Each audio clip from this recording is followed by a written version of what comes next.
ఎన్నికలు, చైర్పర్సన్స్ ఎన్నికలు డైరెక్ట్ ఎన్నికలని. ఉమ్, అప్పుడు మాత్రమే మేయర్ గెలిచింది.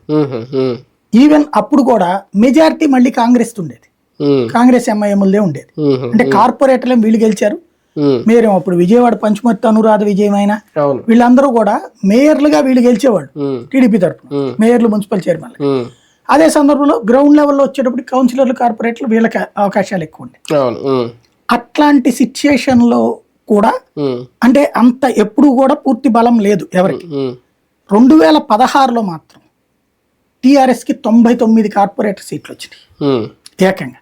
ఉమ్, అంటే ఘన విజయం సాధించింది. ఉమ్, ఫస్ట్ టైం హైదరాబాద్ కార్పొరేషన్ హిస్టరీలో కంప్లీట్ మెజార్టీతో టీఆర్ఎస్ గెలిచినటువంటి సందర్భం. ఉమ్, ప్రధాన ప్రత్యర్థి అప్పుడు ఆ రోజున MIM. Um, um, but MIM వీళ్ళతో మిత్రపక్షం. ఉమ్, ఇక మిగిలినటువంటి పక్షం బీజేపీ. ఉమ్, 3, 4 వచ్చినాయి వాళ్ళకి. ఉమ్, ఆ స్థాయిలో వచ్చినటువంటి మద్దతు రెండోసారికి వచ్చేటప్పటికి మన బీజేపీ టఫ్ ఫైట్ ఇవ్వడం వల్ల ఉమ్, ఇద్దరికి నెక్ టు నెక్ వచ్చినాయి. 42-43% ఓట్లు. ఉమ్, ఈ ఎమ్మెల్యేల సీట్లు వీటిని అడ్డం పెట్టుకుని ఉమ్, అక్కడ బీఆర్ఎస్ అధికారం సాధించగలిగింది. అవును.